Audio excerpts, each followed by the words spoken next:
नमस्कार, future express में आप सभी का स्वागत है। मैं हूं वीरेंद्र कुमार और आप देख रहे हैं मिड सेशन डेरिवेटिव्स पर हमारा खास कार्यक्रम फ्यूचर एक्सप्रेस। मिड सेशन में आपकी अप्रोच क्या हो, मार्केट से डे हाई, यहाँ से क्या करना है सेकंड हाफ के लिए और एक ऐसे सेशन के लिए जिसके बाद आपको फिर एक मिड वीक में छुट्टी पड़ रही है। कल के अगर आप देखें अवकाश के लिए आपको प्रिपेयर भी करना है अपने आप को। आज सुबह देखिए हमारी क्लियर कट अप्रोच थी, कुछ इफ्स एंड बट्स थे, कुछ डाउट्स थे। एसजीएक्स निफ्टी बैकफुट पे था, know still market strong hand पे है, इंस्टीट्यूशनल स्टैट्स बहुत स्ट्रॉन्ग है। Go long, by the dips, base one को दोनों ही इंडिसेस पे रिस्पेक्ट दीजिए और दोनों ही इंडिसेस को बाय कीजिए। अब निफ्टी डे हाई पे गया जनाब और हाई लगा के कुछ देर पहले जो आया है वो है करीब करीब 17,485 का। वहां से हल्का सा बैकफुट पे आया, करीब करीब 18 अंक। पर हमारी अप्रोच क्या होनी चाहिए, इस वक्त का डेटा क्या कह रहा है? देखिए आज आपको वो जो जोन है ना 17,476 और 17,533, उसको बाइसेक्ट करने का सबसे स्ट्रॉन्ग अगर कोई पॉसिबिलिटी बन रही है तो वो है आज। जरा प्लीज गेनर्स की श्रेणी को फिर लेके आइए with Reliance eight top. I think Reliance याद रखिएगा आज अच्छा करता हुआ, सुबह भी हमने ट्रेड ड्रिप में लिया था और मैंने सुबह अपनी मॉर्निंग कमेंट्री में कहा भी था, याद रखिएगा 25-20, 25-30 एक क्लस्टर वो है जहां से रिलायंस एक पुल बैक देता है। एचडीएफसी बैंक का 200 डे से पुल बैक देना, एचडीएफसी इटसेल्फ अगर आप देखें 200 डे एक्सपोनेंशियल मूविंग एवरेज के ऊपर ट्रेड कर रहा है। अगर इस जोन को बाइसेक्ट करना है 17,500 को, तो इससे बेहतरीन दिन याद रखिएगा कोई नहीं हो सकता। एफएनओ स्टैट्स क्या कहते हैं, लेके आइए जरा प्लीज कॉल्स और पुट्स के आंकड़े। आशीष बहती हमारे साथ है, मैं जल्दी जल्दी निपटाऊंगा, थोड़ा सा समय की कमी है। एक बार लेके आइए आप निफ्टी की कॉल्स और पुट्स। टाटा साहब देरी मत कीजिए, जल्दी जल्दी निपटाइए, थोड़ा सा समय की कमी है। यस, याद रखिएगा आज स्ट्रॉन्ग पुट राइटिंग है 17,400 की स्ट्राइक पे, that's huge. 58 lakh put, 33 lakh 17,300 पे और 17,200। टाटा साहब कुछ देर में क्या कीजिएगा, आप मुझे एक बार 17,500 की पुट दिखाइएगा। और कॉल राइटर्स पे उतना कन्विक्शन नहीं है और पैरेलली ड्रॉ कर चुका है 17,400 का। अगर आप देखें जो आउटस्टैंडिंग वाई है इन कंपैरिजन टू 17,500, ज्यादा फोर्स मुझे एग्जैक्टली दोगुनी फोर्स नजर आ रही है पुट राइटर्स के कन्विक्शन में वर्सेस 17,500 की कॉल राइटर के। तो मेरे मुताबिक याद रखिएगा अगर आपके पास लॉन्ग है तो होल्ड रखिए पोजिशनली। मैं शुक्रवार को भी यही बोल के गया था, अभी भी यही बोल रहा हूं। बतौर ट्रेडर अगर आपने सुबह लॉन्ग किया था तो अपना एक पॉकेट फ्रेंडली स्टॉप लॉस रखिए, क्योंकि बड़ा स्टॉप लॉस बेस वन पे आएगा जो सुबह स्ट्रेटेजी मेंशन किया गया था, या फिर एक रीजनेबल स्टॉप लॉस जो बनता है वो बनता है करीब करीब 17,434 के जोन में, जो कि आज के मिड सेशन का एक स्विंग लो है। वो अगर आप देखें तो एक बनता है। आप जरा अच्छा एक काम करिए, इस पुट को वो पुट जो है ना वो कर दीजिए आप 300, 400, 500 वहां पर, ठीक है। तो मेरे मुताबिक याद रखिएगा आज अगर सेकेंड हाफ में आप इस जोन को कटता देखें तो उस बात की बहुत स्ट्रांग पॉसिबिलिटी है इस डेटा के मुताबिक। निफ्टी बैंक लेके आइए, क्लियर कट अप्रोच थी, बेस वन को रिस्पेक्ट दीजिएगा जनाब। कोई बात नहीं, एसबीआई के नंबर्स खराब हैं, लेकिन एसबीआई ने क्या नहीं किया, एसबीआई ने on the downside with the weak numbers अपने 20 डे एक्सपोनेंशियल मूविंग एवरेज को वॉलेट नहीं किया। और साथ ही साथ अगर आप देखें एचडीएफसी बैंक का स्ट्रॉन्ग परफॉर्मेंस देना, और आप देखिए आज पुट राइटर्स का कन्विक्शन देखिए आप 37,500, 37,000। डाक्टर साहब आपने पुट गलत लिखी हुई है, यहाँ पे आपने पुट कॉल पर डाल दी है, कॉल पुट पर डाल दी है। 38,400 की अगर आप देखें कॉल में कोई खास राइटिंग नहीं है। अब 38,500 का जोन ही है जो एक बड़ा सप्लाई जोन के तौर पे काम करेगा। तो stay long on bank Nifty. मेरी आज की सुबह की अप्रोच थी 650, 610, 540, ये एक फर्स्ट बेस है, उससे ऊपर के कोई डिप को बाय कीजिएगा। बहुत स्ट्रॉन्ग कन्विक्शन था और मैं अभी भी कह रहा हूं ह्यूज कन्विक्शन है कि 476, 533 आज वॉलेट होगा होगा होगा। इससे बेहतरीन दिन नहीं हो सकता, भले ये सैंडविच सेशन हो या बर्गर सेशन हो, कुछ भी हो। खैर स्टॉप लॉसेस मैंने आपको मैंडेट दे दिए कि क्या होने चाहिए।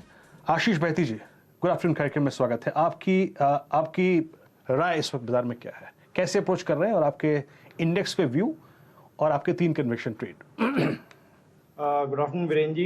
जैसे आपने बताया कि निफ्टी को एक बहुत अच्छा सपोर्ट आज रिलायंस से मिला है, और जो वीकनेस बैंक निफ्टी में देखने एसबीआई के कारण थी, उसे एचडीएफसी ने कवर अप कर लिया, और कोटक भी डे हाई पे आकर क्लोज कर रहा है। तो it's a positive for both Nifty and bank Nifty.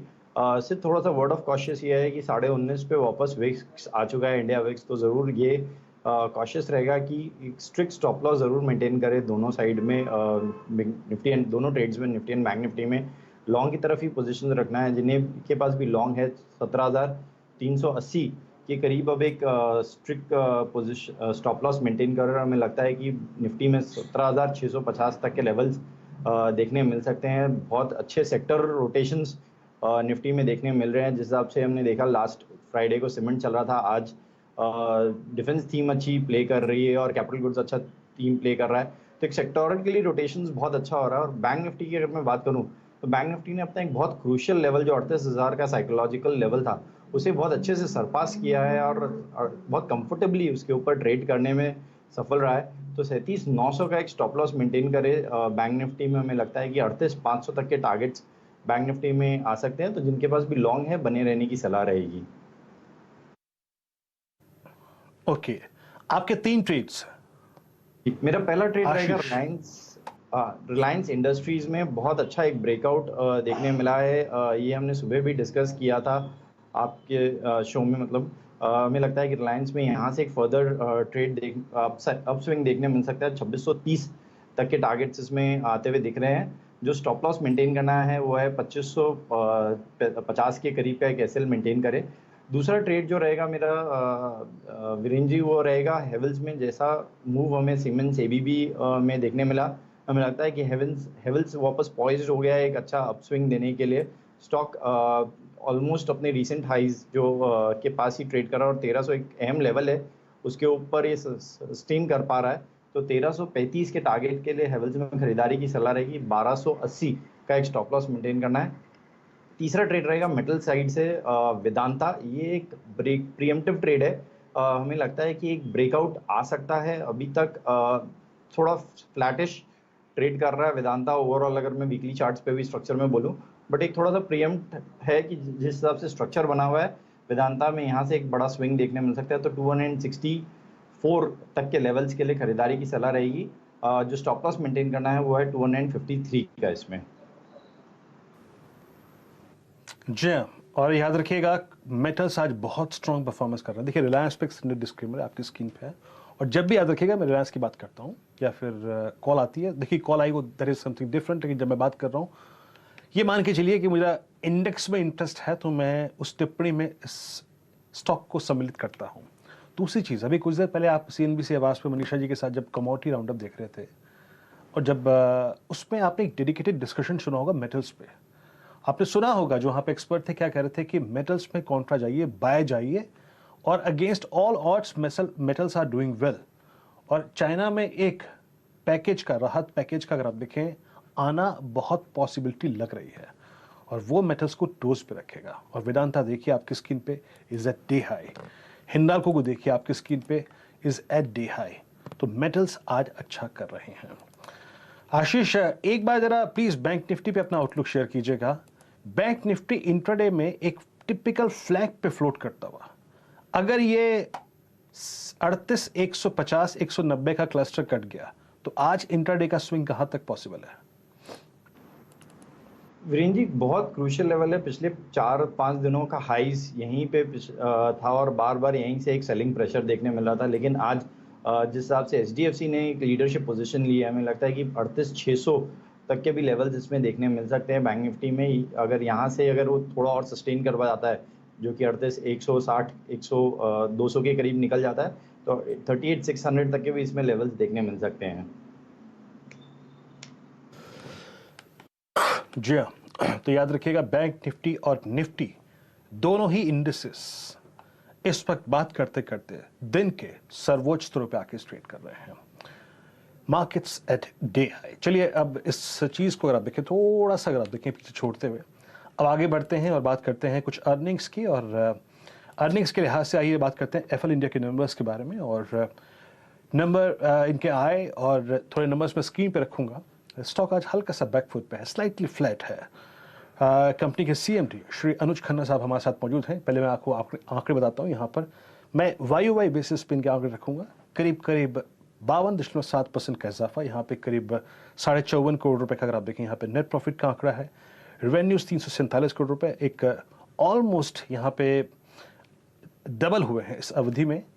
इनके एबिटा मार्जिन्स लगभग 19.8 की ट्रेजेक्टरी में रहे वर्सेस 23%। खन्ना साहब नमस्कार, कार्यक्रम में स्वागत है। सर टॉप लाइन फ्रंट पर आप देखें ये पिक्चर काफ़ी स्ट्रांग लग रही है वाई बेसिस पे, लेकिन मैं एग्जैक्टली थोड़े वीक पॉइंट से पहले एम्फेसाइज करना चाहूँगा। थोड़ा मार्जिन्स प्रेशर में रहा यहाँ पे इस बार, लगभग 320 बेसिस पॉइंट। एग्जैक्टली उसका रीज़न क्या था और क्या वो अगले कुछ क्वार्टर्स में थोड़ा सा रिलैक्स होगा, आपकी राय? देखिए ऐसा है, हमारा पहली बात तो ये कि आज आईपीओ की तीसरी एनिवर्सरी है हमारी कंपनी की। 8 अगस्त को 2019 में आईपीओ हुआ था, तो हमारे जो 380,000 शेयर होल्डर हैं उनको मैं बड़ी मुबारक देना चाहूंगा उसके लिए। और ये बोलना चाहूंगा कि हमारी कंपनी ने रिकॉर्ड ब्रेकिंग रिजल्ट दिया है Q1 में। रेवेन्यू, एबिटा, रन रेट में ये हमारा हाईएस्ट रहा है एवर। कभी भी इतना रेवेन्यू और इतना एबिटा हमारी कंपनी का पहले किसी भी क्वार्टर में नहीं हुआ है। और जहां बिजनेस की ड्राइवर्स को देखेंगे तो जो की मेट्रिक्स हैं, कन्वर्जन्स, यूजर के कन्वर्जन्स जो आए हैं वो भी इस क्वार्टर बेहतरीन रहे। इतने हाई कन्वर्जन्स हमारे हाईएस्ट रहे, मतलब इतना कभी भी नहीं हुआ। और जो यूनिट इकोनॉमिक्स है, जो हम यूनिट प्राइस चार्ज करते हैं पर कन्वर्जन, वो भी हमने हाईएस्ट कमांड कर पाए इस बार। सो काफी बेहतरीन ओवरऑल रिजल्ट रहा है कंपनी का। और इसमें मार्जिन की जहां तक बात है तो आपको इसको सीक्वेंशली देखना पड़ेगा, बिकॉज लास्ट ईयर जब हम कंपेयर करें Q1 से, तो Q1 में इनऑर्गेनिक जो हमने जैम की एक्विजिशन करी थी वो नहीं थी। और अगर हम इसको Q4 से कंपेयर करेंगे तो Q4 में तो सारा बिजनेस जैसे का जैसा Q4 और Q1 से कंपैरिजन हो रही है। तो अगर आप Q4 टू Q1 में कंपैरिजन देखेंगे तो आपको इसमें नजर आएगा कि हमारा मार्जिन एबिटा जो है 17% एक्सपैंड किया है, ग्रो किया है सीक्वेंशियली। मतलब पिछले क्वार्टर जितना एबिटा था इस बार 17% ज्यादा एबिटा है एक ही क्वार्टर में। सो ये देखने को पता चलता है कि जो रेवेन्यू ग्रोथ है वो एक क्लियर मार्जिन एक्सपेंशन को भी दे रही है। इसमें मार्जिन कॉन्ट्रैक्शन नहीं है, मार्जिन एक्सपेंशन हुआ है। खन्ना साहब एक बताइए एग्जैक्टली, चलिए टॉप लाइन पे बात करते हैं थोड़ा सा। जो बहुत सीपीसीयू बिजनेस है, नॉन सीपीसीयू बिजनेस है, वहां पे अगले 2 क्वार्टर्स के लिए आपका आउटलुक क्या है? क्या ग्रोथ देख रहे हैं both domestic and international front दोनों पे? देखिए इसमें मैं इंडस्ट्री ग्रोथ के ऊपर बात करना चाहूंगा, ना कि अपनी कंपनी के बारे में केवल। और हमारी कंपनी का तो एंडेवर यही रहता है कि हम इंडस्ट्री एवरेज ग्रोथ से बेहतरीन रिजल्ट दें, जैसे हमने हर पिछले क्वार्टर में पिछले 3-4 कितने ही सालों में हमने कंसिस्टेंट ट्रैक रिकॉर्ड बनाई हुई है। अब ये डिजिटल एडवर्टाइजिंग का जो बिजनेस है, जिसमें इमर्जिंग मार्केट्स में हमारा खूब फोकस है। इंडिया में 30% बिजनेस आता है, 80% ग्लोबल इमर्जिंग मार्केट्स का जो बिजनेस है हमारा टोटल मिला के, वहां पे जो कंज्यूमर्स हैं, आम आदमी, हम और आप सारे मोबाइल फोन की तरफ ग्रेविटेट हो चुके हैं। बट जो एडवर्टाइजर है वहां पे 70% एडवर्टाइजर का बजट अभी भी ट्रेडिशनल मीडिया की तरफ जा रहा है। सो यहाँ पे ये देखने में आ रहा है कि अगले 2 क्वार्टर ही क्या, अगले 2 से 3 साल में जो एटलीस्ट कम से कम 50% जो बजट है एडवर्टाइजर का वो डिजिटल की तरफ जाएगा। और ये चीज डेवलप मार्केट्स में ऑलरेडी हो चुकी है। आप कोई भी डेवलप मार्केट देखिए, वहां पे आपको पता चलेगा कि एडवर्टाइजर का कम से कम 50% बजट डिजिटल मोबाइल की तरफ जा रहा है। जबकि इंडिया और ग्लोबल इमर्जिंग मार्केट्स में ये 25 से 30% और रफली 30% के आसपास है। तो ये चीज में बढ़त आएगी और ये ग्रोथ आएगी, तो ये इंडस्ट्री वाइड ग्रोथ आएगी। अब जो ये इंडस्ट्री वाइड ग्रोथ आएगी उसमें एप्पल का तो ट्रैक रिकॉर्ड यही है कि हमने एवरेज इंडस्ट्री ग्रोथ से बेहतरीन रिजल्ट दिए हमेशा। और वो क्लियरली एंकर्ड है कि भाई एप्पल का बिजनेस मॉडल यूनिक है, एप्पल का फोकस इमर्जिंग मार्केट्स पे यूनिक है, और जो टेक्नोलॉजी बेस्ड इनोवेशंस हम कंसिस्टेंटली दे रहे हैं उसका रिजल्ट क्लियर नजर आता है, जो एवरेज इंडस्ट्री से बेहतरीन ग्रोथ आती है। जी चलिए खन्ना साहब, बहुत बहुत शुक्रिया आप इस कार्यक्रम में आए और नंबर्स पे, मार्जिन्स पे और टॉप लाइन पे बात की आपने। बहुत बहुत शुक्रिया। Best of luck next quarter sir. आज थोड़ा सा मार्केट सेलिब्रेशन मोड में है तो थोड़ा सा मार्केट पे फोकस कर रहे हैं। आपसे ज्यादा चाहेंगे अगले क्वार्टर में फिर आपसे मुलाकात होगी। मीनवाइल मार्केट से डे हाई निफ्टी करीब 17,488 90 अंकों पर और बैंक निफ्टी 38,114 के स्तर पे 200 अंकों पर ट्रेड करता हुआ। शानदार move markets at day high. I think सिर्फ 8 अंकों की दूरी निफ्टी की है 17,500 के। देखिए मैं आपको सुबह भी कह रहा था, बात ये नहीं है कि हो क्या रहा है, I mean, क्या नेगेटिव है क्या पॉजिटिव, लेकिन रिवॉर्ड जो ऊपर खुला है और जो रिस्क है वो बेहद शानदार है। ग्लोबल मार्केट का सेटअप, एफआईएस की अप्रोच और कुछ क्रिटिकल स्टॉक फ्यूचर्स के प्लेसमेंट इस तक जाने के 17,500 तक जाने के बहुत स्ट्रॉन्ग चांसेस रिफ्लेक्ट कर रहे हैं। 9 बजे भी कहा था, 8 बजे भी कहा था, अभी फिर कह रहा हूं, अभी ब्रेक पे जा रहा हूं, जब देखते हैं लौट के आते हैं तो क्या होता है। 17,500 का इंतजार, ब्रेक के बाद हाजिर होता है।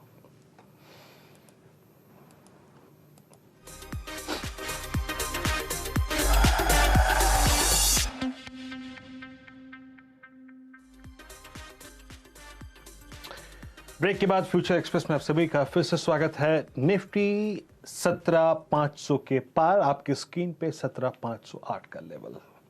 यही बात हुई थी सुबह, यही हुई थी 12 बजे, यही बात हुई थी 10 बजे। हवास के अप्रोच पे आपने अगर आपने पैसा कमाया तो देखिए अब अप्रोच ये रखिए कि प्लीज़ अगर आप बहुत अच्छे प्रॉफिट्स में हैं तो एक अपना पॉकेट फ्रेंडली स्टॉप लॉस ज़रूर लेके चलिए। मैंने आपसे यही कहा था 2 बजे का डेटा देखकर, माफ़ कीजिएगा 12 बजे का डेटा देख के और शुक्रवार का डेटा देख के कि ये एक बाय है।